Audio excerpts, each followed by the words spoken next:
تزکیہ نفس کریں، اپنا سیلف اکاؤنٹیبلٹی اپنے اندر پیدا کریں. ہر چیز کے لیے ایک آدمی تاجر ہے، اس کو بھی چاہیے کہ وہ سیلف اکاؤنٹیبلٹی کا وعدہ کریٹ کرے، اپنا انتصاب کرے کہ میں نے کیسے کیسے کمایا، میں نے کہیں جھوٹ تو نہیں بولا، میں نے کہیں ڈنڈی تو نہیں ماری، کہیں ملاوٹ تو نہیں کی، میں نے کہیں غلط تو نہیں بیچ دیا، کہیں دھوکہ تو نہیں ہو گیا، کہیں ناپ توڑ میں کمی تو نہیں ہو گئی. اسی طرح دودھ بیچنے والے ہیں ان کو بھی چاہیے، علماء کو بھی چاہیے، امام مسجد کو بھی چاہیے، ہر ایک انسان کو چاہیے کہ وہ جس ڈپارٹمنٹ سے اس کا تعلق ہے، جس فیلڈ سے اس کا تعلق ہے، اس کو چاہیے کہ وہ اس کا آبجیکٹ دیکھے، مقصد دیکھے، مطلب دیکھے کہ میں نے یہ کیوں سیکھا، میں کیوں سیکھ رہا ہوں، میں کیوں سکھا رہا ہوں. کہیں دنیاوی مقصد تما لالچ مطلب تو نہیں، کوئی غرض تو نہیں، مجھے اللہ کی رضا کے علاوہ کوئی اور مقصد تو نہیں ہے. تو اس کے لیے بڑی سخت وعید ہے. سرکار علیہ السلام کے صحابی ابو ہریرہ رضی اللہ عنہ فرماتے ہیں جس نے علم حاصل کیا اللہ کی رضا کی خاطر وہ تو ہے کامیاب، اور جس نے اس لیے علم حاصل کیا کہ وہ دنیا کا مال دولت اکٹھا کر لے، لم یجد عرف الجنت یوم القیامت، یعنی ریحھا، روز قیامت جنت جانا تو دور کی بات، جنت کی خوشبو تک بھی نہیں سونگھ سکے گا جس نے علم اس لیے حاصل کیا.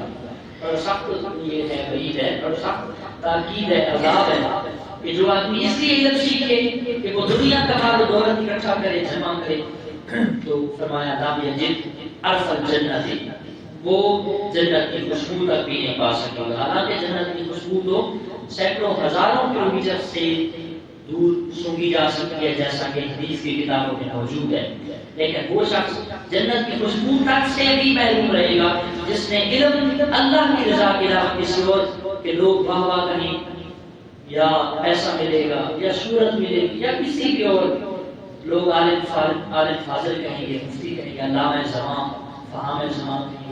آج کل ہمارے معاشرے میں ہمارے جو نقیب حضرات ہیں، نقیب جانتے ہیں نا، نقیب نقابت کرنے والا، اسٹیج سیکرٹری، اسٹیج پہ دعوت دینے والا، بلانے والا کہ اب آپ کے سامنے فلاں تشریف لا رہے ہیں، اب میں آپ کے سامنے نعت کے لیے دعوت دے رہا ہوں، حضرت علامہ مولانا قاری حافظ فلاں فلاں فلاں. یہ نقیب ہوتا ہے، اسٹیج سیکرٹری کہتے ہیں اس کو. نقیب نقابت کرنے والا، بلانے والا، مدعو کرنے والا، اسٹیج پہ انوائٹ کرنے والا. تو وہ پتہ نہیں سارے لوگوں کے ساتھ حضرت علامہ مولانا خطیب مقتدان، عالم نوجوان، فاضل نوجوان، علامہ زمان، فہام زمان، شیخ القرآن، پتہ نہیں کیا کیا ٹائٹلز، کیا کیا لقب، کیا کیا القابات وہ دے دیتے ہیں. حالانکہ وہ بندہ اس بات کا اہل نہیں ہوتا، اور بڑی بندے کو کوفت ہوتی ہے کہ یار ہم تو بس ادنا سے طالب علم ہیں، ہم سارے طالب علم ہیں، ہم سارے طالب علم ہیں. کوئی بھی نہیں کہہ سکتا کہ میں اپنے علم میں کامل ہوں. علم میں کامل صرف خدا کی ذات ہے، بس اللہ کی ذات کے سوا کوئی اور علم میں کامل نہیں ہے. ہاں اللہ یجتبی من رسلہ، اللہ نے اپنے رسولوں میں سے چن لیا، جن کو چن لیا ان کو علم عطا فرمایا، خیر کثیر عطا فرمایا، علم کثیر عطا فرمایا. کتنا عطا فرمایا؟ اس کتنے کی ہمیں جانچنے کی ضرورت، پڑتال کرنے کی ہمیں ضرورت نہیں ہے. یہ ایسے سوال ہیں کہ جن کے بارے میں قیامت کے دن ہم سے پوچھا جائے گا نہیں. تو ایسے ہمارے جو اسٹیج پہ بلانے والے نقیب حضرات، نقابت کرنے والے، دعوت دینے والے، انہیں بھی اس بات کا احساس کرنا چاہیے. جو گھر والے محفل کروا رہے ہیں انہیں بھی چاہیے کہ وہ ایسا بندہ بلائیں جو کچھ نہ کچھ صاحب علم ہو، پڑھ لکھا ہو، کوئی آپ کو سنجھی نبی کی گفتگو کر کے بتائے، کوئی نچوڑ قرآن حدیث کا بتائے، جس سے معاشرے کی اصلاح ہو سکے، بندوں کی اصلاح ہو سکے. وگرنہ تو ٹائم پاس ہوتا ہے، نیٹ پہ بھی بندہ سن لے تو بڑے موجود ہیں، یوٹیوب پہ، فیس بک پہ، ہر چیز پہ موجود ہیں. تو صاحب علم ہونا چاہیے، کہیں کوئی سنجھی ہوئی گفتگو کرنی چاہیے، اور مقصد گفتگو کا علم کا صرف اور صرف کیا ہو؟ رضائے خدا. رضائے خدا، رضائے خدا نہیں ہے تو وہ کامیاب نہیں ہے. حضرت کعب بن مالک فرماتے ہیں حضور علیہ السلام نے فرمایا جو علم اس لیے حاصل کرے کہ علماء کے ساتھ جھگڑا یا مقابلہ کرے گا، ڈیبیٹ کرے گا. ہاں جی، مقابلہ کرنا، ڈیبیٹ کرنا، اس لیے کہ وہ علماء کے ساتھ مقابلہ کر سکے تو اللہ تعالیٰ اس کو آگ میں داخل فرمائے گا. جو لوگ موجود ہیں ہماری علماء کے صف میں لوگ موجود ہیں، علم اس لیے پڑھتے ہیں کہ بڑے علماء سے جھگڑا کریں گے، ایک مسئلہ پوچھ لیا، کہیں سے سیکھ لیا، پھر وہ جا کے علماء کی خدمت میں پیش کیا کہ یہ مسئلہ کیسا ہے۔ اب اگر عالم کو موقع پہ، عالم صاحب کو مسئلہ موقع پہ نہ آیا تو وہ جھگڑنے لگ جائیں گے، تو ایڈے بڑے عالم کیا ہمیں چیزیں پتہ ہی نہیں، تو کتنے پڑھے، کیا پڑھا ہے آپ نے اتنے سالوں میں، کیا کرتے ہیں آپ، کیسے عالم ہیں، آپ کو یہ مسئلہ بھی نہیں پتا۔ تو یہ چیزیں علماء کے ساتھ مقابلہ کرنا یہ جہنم جانے کا بہترین ذریعہ ہے۔ اللہ تعالیٰ ہم سب کو محفوظ فرمائے۔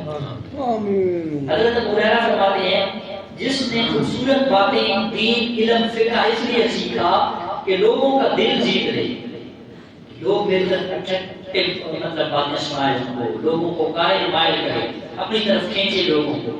فرمایا لم یقبل اللہ منہ یوم القیامت صرف ولا عدلا، اللہ قیامت کے دن نہ اس کا کوئی فرض قبول فرمائے گا، نہ اس کا کوئی نفل قبول، کوئی عبادت قبول نہیں ہے۔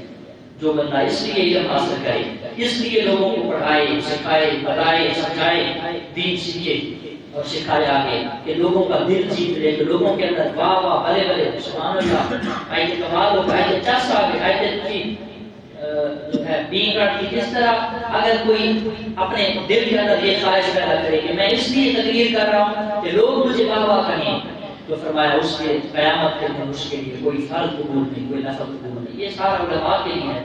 اللہ تعالیٰ علماء کو جو ہے وہ عاجزی نصیب فرمائے۔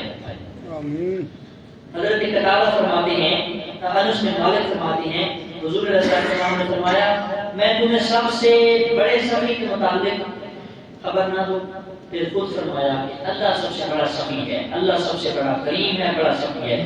اور پھر اللہ کے بندوں میں، اولاد آدم میں، آدم کی اولاد میں، انسانوں میں سب سے بڑا سخی میں ہوں، یعنی حضور علیہ السلام۔ اور فرمایا میرے بعد تم میں سے سب سے بڑا سخی آدمی وہ ہے جو علم سیکھ کر آگے دوسروں کو سکھاتا ہے، آگے لوگوں کو پہنچاتا ہے۔ لیکن رضائے خدا جب تک نہیں ہے تو کوئی عمل قبول نہیں ہے، چاہے وہ عالم ہے، دودھ بیچنے والا ہے، گاڑی چلانے والا ہے، نماز پڑھنے والا ہے، جھاڑو لگانے والا ہے، مسجد میں پیسے دینے والا ہے، مسجد میں نماز پڑھنے والا ہے، قرآن شریف پڑھنے والا ہے، تسبیح پڑھنے والا ہے، تہجد کے لیے جگانے والا ہے، تہجد پڑھنے والا ہے، کوئی بھی چیز ہے، چاہے عالم ہے غیر عالم ہے، جب تک اپنے عمل کا سامنے آبجیکٹ اللہ کی رضا نہیں ہے اس وقت تک آپ کو کسی عمل کا کوئی فائدہ ملنے والا نہیں۔ ایک ہی چیز ہے، اللہ کی رضا کرے، بس اللہ کی رضا کے لیے کرے، سارا کچھ اللہ کی خوشنودی کے لیے، اللہ کی طلب و طلب کے لیے کرے۔ باقی اگر لوگوں کی واہ، لوگوں کے ہاں اپنا نام کمانے کے لیے پھر اس کا اللہ کے ہاں اجر موجود، پھر قیامت کے دن الٹا ہوگا جہنم میں۔ فرمایا کیا تم نے سب سے بڑے سخی کے متعلق خبر نہ دو، پھر خود فرمایا اللہ سب سے بڑا سخی، اللہ کے بعد بندوں میں، اولاد آدم میں میں بڑا سخی یعنی رسول پاک، اور فرمایا میرے بعد سب سے بڑا سخی آدمی وہ ہے جس نے علم سیکھا اور پھر اس سیکھے ہوئے علم کو آگے پھیلایا، اور قیامت تک لوگ اس علم سے فائدہ اٹھاتے رہیں گے۔ کسی نے کسی کو ایک مسئلہ بتایا وہ خود اس پہ عمل کرے گا، کسی کو بتائے گا، بچوں کو بتائے گا، اولاد کو بتائے گا، بیٹے بیٹی کو بتائے گا، تو وہ اس طرح عمل کا عمل ہوتا رہے گا۔ تو قیامت تک یہ ایک نا ختم ہونے والا سلسلہ یہ اس عالم کے پاس، اس سکھانے والے کے پاس جائے گا جس نے علم سکھایا۔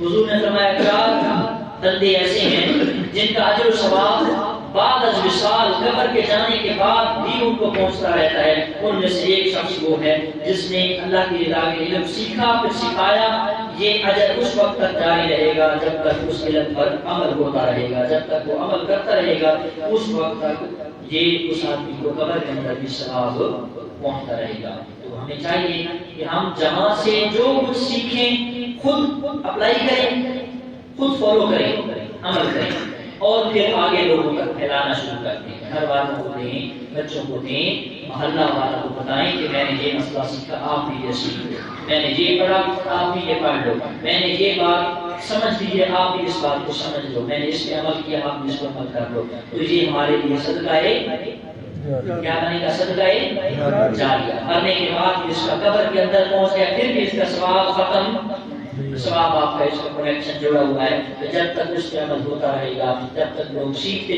سکھاتے رہیں گے۔